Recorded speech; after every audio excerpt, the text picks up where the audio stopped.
વિદ્યાર્થી મિત્રો, આપણી અર્થવ્યવસ્થા પાઠ 9 ધોરણ 8 બીજું સત્ર અને ભાગ 2. ભાગ 2માં જતાં પહેલાં આપણે ભાગ 1ની અંદર શું શીખ્યા? તો રૂપિયાની યાત્રા, પછી એના અંદર આવતા પ્રશ્નો કે તમારા મમ્મી પપ્પાનો વ્યવસાય શું છે, એ તમે આર્થિક રીતે રૂપિયાનો કઈ રીતે ઉપયોગ કરો છો તે, પછી આપણી અર્થવ્યવસ્થાની અંદર પ્રાથમિક ક્ષેત્રમાં કઈ કઈ પ્રવૃત્તિઓ આવે, એની પ્રાથમિક ક્ષેત્રમાં કાચો માલ, હવે એ પ્રાથમિક ક્ષેત્રમાંથી દ્વિતીય ક્ષેત્રમાં કઈ રીતે ઉપયોગમાં આવે છે, અને બીજું કે દ્વિતીય ક્ષેત્રમાં જે વસ્તુ બની છે એને લોકો સુધી પહોંચાડવા માટે, વેપારીઓ સુધી પહોંચાડવા માટે ટ્રકો અને ટ્રેનો દ્વારા, તો એ સેવા ક્ષેત્ર, એના વિશે આપણે જોયું. હવે આપણે ભાગ નંબર 2, આપણી અર્થવ્યવસ્થા ભાગ નંબર 2 જોઈશું. તો ભારતની વિવિધ આર્થિક પ્રવૃત્તિઓનું વર્ગીકરણ તેની માલિકીની દ્રષ્ટિએ પણ કરવામાં આવે છે. હવે એકમાં સરકારની માલિકીના કે જાહેર ક્ષેત્રના ઉદ્યોગો, એટલે કે સરકારી, તો કે જે ઉદ્યોગો સરકારની માલિકી અને સરકારના સંચાલન હેઠળ હોય તે જાહેર ક્ષેત્રના ઉદ્યોગો છે. કયા ક્ષેત્રના? જાહેર ક્ષેત્રના. જે ઉદ્યોગો સરકારની માલિકી અને સરકારના સંચાલન હેઠળ હોય તે જાહેર ક્ષેત્રના ઉદ્યોગો છે. હવે દાખલા તરીકે ભિલાઈ સ્ટીલ પ્લાન્ટ, ભારતીય heavy electric limited bhel, oil and natural gas commission ONGC વગેરે સરકારની માલિકીના એકમો છે. બરાબર છે? તો જાહેર ક્ષેત્રના ઉદ્યોગો કોને કહી શકાય? તો કે જે ઉદ્યોગો સરકારની માલિકી અને સરકારના સંચાલન હેઠળ હોય તે જાહેર ક્ષેત્રના ઉદ્યોગો છે. તો જાહેર ક્ષેત્રના ઉદ્યોગો કયા કયા છે? તો કે ભિલાઈ સ્ટીલ પ્લાન્ટ, ભારતીય heavy electric limited bhel, oil and natural gas commission ONGC એ સરકારની માલિકીના એકમો છે. હવે 2 નંબર, ખાનગી માલિકીના કે ખાનગી ક્ષેત્રના ઉદ્યોગો કોને કહેવાય? તો કે જે ઔદ્યોગિક એકમોની માલિકી અને સંચાલન ખાનગી લોકોની હોય તેવા એકમો ખાનગી માલિકીના કે ખાનગી ક્ષેત્રના ઉદ્યોગો કહેવાય છે. હવે દાખલા તરીકે એમાં શું આવશે? તો કે Tata Iron and Steel Company Limited, TISCO, Reliance, Torrent, Cadila, Alembic જેવી કંપનીઓ કઈ કંપનીઓ છે? ખાનગી કંપનીઓ. હવે આપણે આગળ જોઈશું. હવે છે ત્રીજું, સંયુક્ત, એટલે સરકારી અને ખાનગી. તો કે જાહેર ક્ષેત્રના ઉદ્યોગોની કેટલીક મર્યાદાઓ હોય છે. આમાં મુખ્યત્વે બિનકાર્યદક્ષતા અને કામચોરી જોવા મળે છે. આને નિયંત્રિત કરવા, અંકુશિત કરવા તથા જરૂરી મૂડી એકત્ર કરવા માટે ખાનગી ક્ષેત્રોના નિષ્ણાતોની મદદ લેવાના હેતુથી જાહેર ક્ષેત્રમાંથી ખાનગી ક્ષેત્રની સંયુક્ત માલિકીના ઉદ્યોગો પણ સ્થાપવામાં આવે છે. એમાં કેવું કે એમાં સરકારનું વર્ચસ્વ હોય અને એમાં ખાનગી ક્ષેત્રનું પણ વર્ચસ્વ હોય, તો એને કયા ઉદ્યોગો કહેવાય? સંયુક્ત ક્ષેત્રના ઉદ્યોગો. જો કે આ ઉદ્યોગો પર સરકારનું વધુ વર્ચસ્વ રહે છે. હવે આપણે આવે છે 4 નંબર, સહકારી ક્ષેત્રના ઉદ્યોગો. તો કે દેશમાં ઘણી વ્યક્તિઓ આર્થિક રીતે દ્રષ્ટિએ સક્ષમ હોતી નથી. તેઓ વ્યક્તિગત રીતે ઉદ્યોગ શરૂ કરે તેવી સ્થિતિમાં હોતી નથી. આવા લોકો ભેગા મળી મંડળી કે સંઘ બનાવી ઉત્પાદન કે વેચાણની પ્રક્રિયા હાથ ધરે છે. એકબીજાના સહકારથી શરૂ થયેલા આવા ઉદ્યોગો કે એકમો સહકારી ક્ષેત્રના ઉદ્યોગો છે. દાખલા તરીકે દૂધની ડેરી, ખાંડના કારખાના વગેરે ઉદ્યોગો સહકારી ધોરણે ચાલે છે. બરાબર છે? તો સહકારી ક્ષેત્રના ઉદ્યોગો કોને કહી શકાય? તો કે દેશમાં ઘણી વ્યક્તિઓ આર્થિક દ્રષ્ટિએ સક્ષમ હોતી નથી. તેઓ વ્યક્તિગત રીતે ઉદ્યોગ શરૂ કરી શકે તેવી સ્થિતિમાં પણ હોતી નથી. આવા લોકો ભેગા મળી મંડળી કે સંઘ બનાવી ઉત્પાદન કે વેચાણની પ્રક્રિયા હાથ ધરે છે તો એકબીજાના સહકારથી શરૂ થયેલા આવા ઉદ્યોગો કેવા એકમો કહેવાય? સહકારી ક્ષેત્રના. એની ઉદાહરણ તો કે દૂધની ડેરી અને ખાંડના કારખાના વગેરે ઉદ્યોગો સહકારી ધોરણે ચાલે છે. હવે આપણે આગળ જોઈશું. હવે આપણને આની અંદર ઉદાહરણ આપ્યું છે કે આર્થિક પ્રવૃત્તિઓનું સંગઠિત અને અસંગઠિત. આપણે સંગઠિત કોને કહી શકીએ અને અસંગઠિત ક્ષેત્રોમાં વિભાજન કોને કહી શકીએ? તો કાંતા એક કાર્યાલયમાં કામ કરે છે. તે સવારે 9:30 થી સાંજે 5:30 સુધી કાર્યાલયમાં રહે છે. તેને નિયમિત રૂપે પ્રત્યેક મહિનાના અંતે પગાર મળે છે. પગાર સિવાય તેને સરકારની ભવિષ્ય નિધિનો લાભ પ્રાપ્ત થાય છે. તેને મેડિકલ ખર્ચ અને અન્ય ભથ્થા પણ મળે છે. કાંતા રવિવારે કાર્યાલય પર જતી નથી, છતાં તેને આ દિવસનો પણ પગાર મળે છે. તેને નોકરી માટે નિમણૂક પત્ર પણ આપવામાં આવ્યો હતો, જેમાં નોકરી સંબંધી નિયમો અને શરતોનો પણ ઉલ્લેખ હતો. આમ કાંતા સંગઠિત ક્ષેત્રમાં કામ કરે છે. એટલે તમારી નોકરી ફિક્સ, તમારો પગાર પણ ફિક્સ. તમે રવિવારની રજા હોય તો પણ એમાં પગાર મળે. તો એ આપણે કયા પ્રકારમાં ગોઠવી શકીએ છીએ? સંગઠિત. હવે કમલ કાંતાનો પડોશી છે. તે નજીકની કરિયાણાની દુકાનમાં દૈનિક મજૂરી કરે છે. દૈનિક મજૂરી એટલે કે રોજની.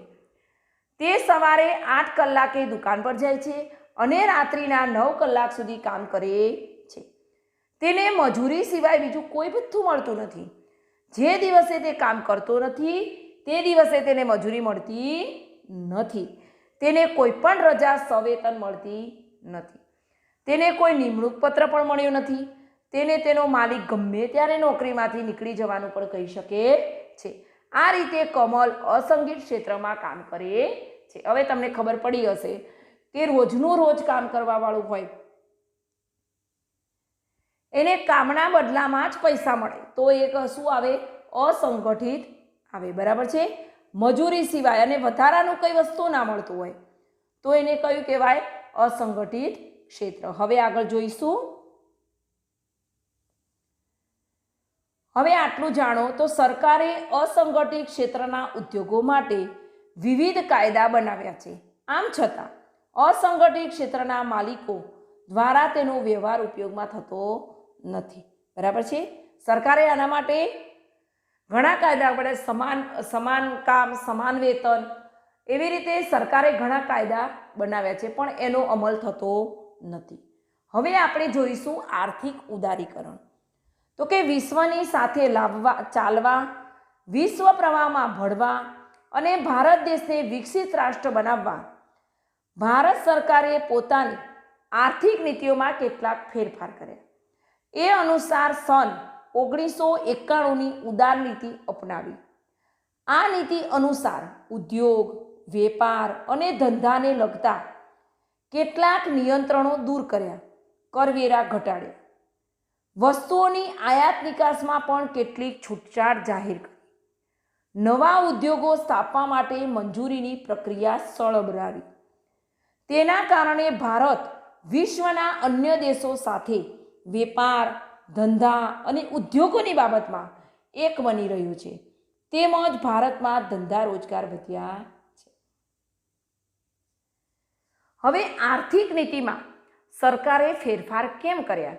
તો કે વિશ્વની સાથે ચાલવા, કદમ સાથે કદમ મિલાવવા માટે, કે આપણો ભારત દેશ પાછળ રહી જાય નહીં અને વિશ્વ પ્રવાહમાં ભળવા. એટલે એ પ્રવાહની સાથે સાથે આપણે નીકળી જઈએ. પ્રવાહની સાથે સાથે કોઈ પણ કામમાં પ્રવાહની સાથે સાથે નીકળીએ તો કામ સારામાં સારું થાય અને ભારત દેશને વિકસિત રાષ્ટ્ર બનાવવા ભારત સરકારે આર્થિક નીતિમાં ફેરફાર કર્યા છે. તો સરકારે ઉદાર નીતિ ક્યારે અપનાવી? તો 1991. હવે એ નીતિમાં શું શું ફેરફાર કર્યા? તો કે ઉદ્યોગ, વેપાર અને ધંધાને કેટલાક નિયંત્રણો દૂર કર્યા, કરવેરા ઘટાડ્યા.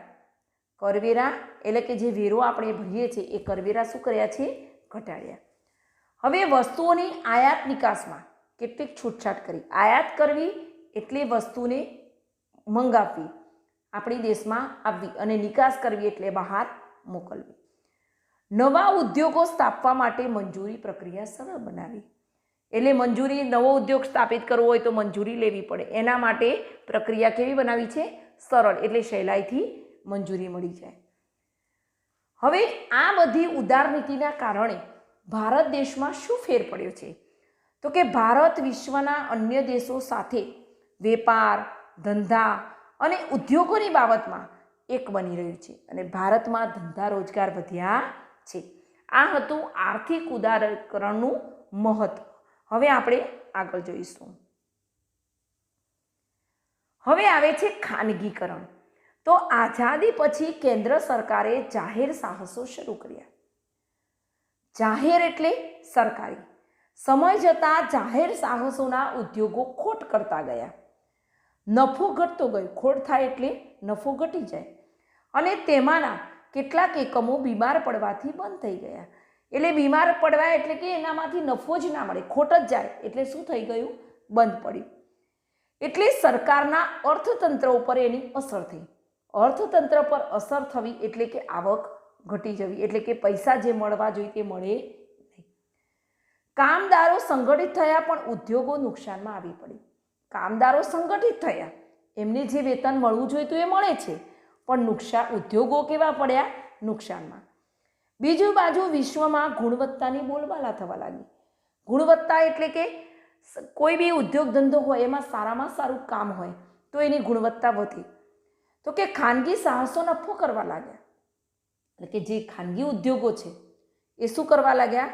નફો કરવા લાગ્યા. તો આ બધી પરિસ્થિતિએ ખાનગીકરણને પ્રોત્સાહન આપ્યું. સરકાર જાહેર સાહસોમાંથી ખસવા લાગી અને ખાનગીકરણ તરફ વળી.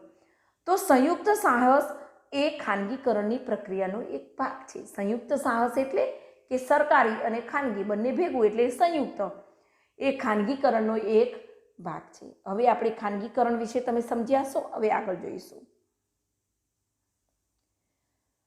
હવે છે વૈશ્વિકીકરણ. તો વૈશ્વિકીકરણ એટલે સમગ્ર વિશ્વનું એક બનવું. વૈશ્વિકીકરણ વિશ્વ એટલે સમગ્ર વિશ્વનું એક બનવું અથવા એકબીજાની નજીક આવવું. વૈશ્વિકીકરણથી વિશ્વનો કોઈ પણ દેશ વિશ્વના અન્ય દેશ સાથે સરળતાથી વેપાર ધંધો કરી શકે છે. તેનાથી એકબીજા દેશોની બજારો અને ઉત્પાદનોમાં એકીકરણ થઈ રહ્યું છે. એકબીજા દેશો વચ્ચેના પરસ્પર સંબંધ અને તીવ્ર એકીકરણની આ પ્રક્રિયા જ વૈશ્વિકરણ છે. વૈશ્વિકરણને મદદ કરનાર અને ઉત્તેજન આપનાર જો કોઈ મહત્વની પ્રક્રિયા હોય તો તે છે માહિતી તકનીકી આવેલી અભૂતપૂર્વ ક્રાંતિ, જેને આપણે ઇન્ફોર્મેશન ટેકનોલોજી તરીકે ઓળખીએ છીએ. વિશ્વ વ્યાપાર સંગઠન એટલે કે WTO આ દિશામાં કાર્ય કરી રહી છે, જેની સ્થાપના ઈસવીસન 1995માં થયેલી. હવે આ વૈશ્વિકીકરણ એટલે શું?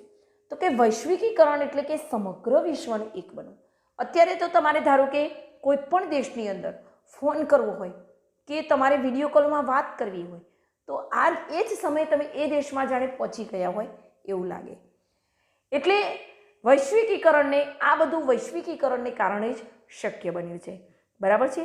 અને એના કારણે વિશ્વનો કોઈ પણ દેશ અન્ય દેશ સાથે સરળતાથી વેપાર પણ કરી શકે છે. અને બજારો અને ઉત્પાદનો એકીકરણ એટલે કે એક થઈ રહ્યા છે. અને એકબીજાના વચ્ચેના પરસ્પર સંબંધો અને તીવ્ર એકીકરણ એ બધું કોને આભારી છે? તો કે વૈશ્વિકીકરણ. બરાબર છે? અને અભૂતપૂર્વ ક્રાંતિ તો એને શું કહી શકીએ આપણે? Information technology. હવે એના માટે કોણ કામ કરી રહ્યું છે? વિશ્વ વ્યાપાર સંગઠન. કોણ? WTO. એની સ્થાપના ક્યારે થઈ? ઈસવીસન 1995માં.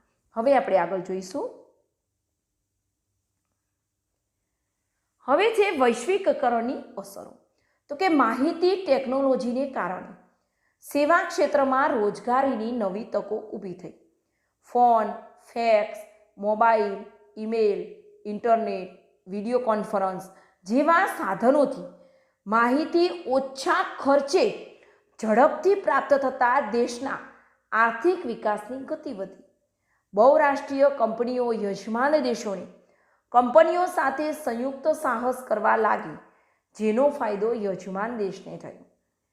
જેમ કે ભારતમાં વિદેશી ફોર્ડ મોટર્સ કંપની કારના યંત્રોનું ઉત્પાદન કરે છે. તે કેવળ ભારત માટે જ કારોનું નિર્માણ કરે છે એવું નથી, પરંતુ વિશ્વના અન્ય દેશો માટે પણ કારના યંત્રોનું ઉત્પાદન કરે છે, જેનો લાભ યજમાન દેશ ભારતને મળે છે. એ જ રીતે ભારતની મોટી કંપનીઓ પણ વિશ્વ સ્તરના બજારોમાં પોતાનું સ્થાન જમાવ્યું છે. જેમ કે Tata motors, Infosys, Asian pants, પાર વગેરે કંપનીઓ આંતરરાષ્ટ્રીય સ્તરે પોતાનું વેચાણ કરે છે. બરાબર છે. વૈશ્વિકરણની અસરોની અંદર આર્થિક વિકાસ નીતિની ગતિ શું થઈ છે? વધી છે. બરાબર છે.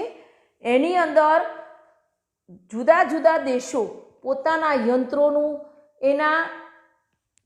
યંત્રોનું ઉત્પાદન કરે છે, તો કે એનો લાભ બીજા બધા જ દેશોને પણ મળે છે. બરાબર છે. હવે આપણા દેશમાં વિશ્વ સ્તરના બજારોએ પોતાનું સ્થાન, એટલે કે ભારતની મોટી કંપનીઓએ વિશ્વ સ્તરના બજારોમાં પોતાનું સ્થાન જમાવ્યું છે. બરાબર છે. તો કઈ કંપનીઓ છે? તો કે Tata motors, Infosys, Asian pants અને પાર. એ કંપનીઓ કયા સ્તરે? આંતરરાષ્ટ્રીય, એટલે કે દેશ વિદેશમાં પોતાનું વેચાણ કરે છે. હવે એની બીજી વધારાની અસરો જોઈશું. તીવ્ર સ્પર્ધાથી માલ સામાનની ગુણવત્તા જળવાતા ઓછી કિંમતે વધુ સારો માલ ગ્રાહકોને મળવા લાગ્યો. સ્પર્ધા હોય એટલે બધાને નફો મેળવવો હોય, એટલે એ કિંમત કેવી રાખે? થોડી ઓછી. એટલે કોને લાભ મળ્યો? લાભ કોને થયો? ગ્રાહકોને. જેમ કે ભારતના બજારમાં ચીને પોતાના રમકડા મૂક્યા છે ઓછી કિંમત અને નવી ડિઝાઇનોને કારણે. ચીની રમકડા ભારતીય બજારોમાં વધારે લોકપ્રિય છે. એક જ વર્ષમાં 70થી 80% દુકાનોમાં ભારતીય રમકડાનું સ્થાન ચીની રમકડાઓએ લઈ લીધું છે. હવે ભારતની બજારોમાં રમકડા પહેલાંની તુલનામાં કેવા છે? સસ્તા. કારણ કે ચીનના રમકડા સસ્તા હોય તો ભારતના રમકડાને પણ એની કિંમત ઘટાડવી પડે. જો કિંમત ના ઘટાડે તો તે પોતાનું સંતુલન ત્યાં જાળવી શકે નહીં. આ શું થઈ રહ્યું છે? તો કે વિશ્વ વેપારના કારણે ચીની રમકડા ભારતના બજારોમાં આવ્યા. વિશ્વ વેપાર, કોઈ પણ દેશ એકબીજા સાથે, કોઈ પણ કંપનીઓ વૈશ્વિકીકરણને કારણે એકબીજા દેશ સાથે વેપાર કરી શકે છે. એટલા માટે વિશ્વ વેપારના કારણે ચીની રમકડા ભારતના બજારોમાં આવ્યા. તો ભારતીય અને ચીની રમકડાની પ્રતિસ્પર્ધામાં ચીની રમકડા વધારે સારા સાબિત થયા છે. ચીની રમકડાને કારણે ભારતીય રમકડાના વેપારીઓ અને ઉદ્યોગપતિઓને નુકસાન થાય છે. આમ ઘણીવાર વિશ્વ વ્યાપારને કારણે લઘુ ઉદ્યોગને નુકસાન થાય છે. લઘુ ઉદ્યોગ એટલે કે નાના ઉદ્યોગો. એના વિશ્વ વ્યાપારને કારણે નાના ઉદ્યોગો ઘણી વખત પડી ભાગે છે. હવે આ આપણી અર્થવ્યવસ્થા, એનો ભાગ નંબર 1 અને ભાગ નંબર 2. ભાગ નંબર 2 ની અંદર સહકારી ક્ષેત્ર, જાહેર ક્ષેત્રના ઉદ્યોગો, ખાનગી ક્ષેત્રના ઉદ્યોગો, સંયુક્ત ક્ષેત્રના ઉદ્યોગો, એના વિશે, અને ખાનગીકરણ, આર્થિક ઉદારીકરણ, વૈશ્વિકીકરણ, સંગઠિત અસંગઠિત, આ મુદ્દા વિશે આપણે ચર્ચા કરી. આ વિડીયોને સાંભળવો, સમજવો. આ ટોપિક થોડો અઘરો છે, પણ જો વારંવાર તમે સાંભળશો તો આ પાઠની તમને ચોક્કસ સમજ પડી જશે.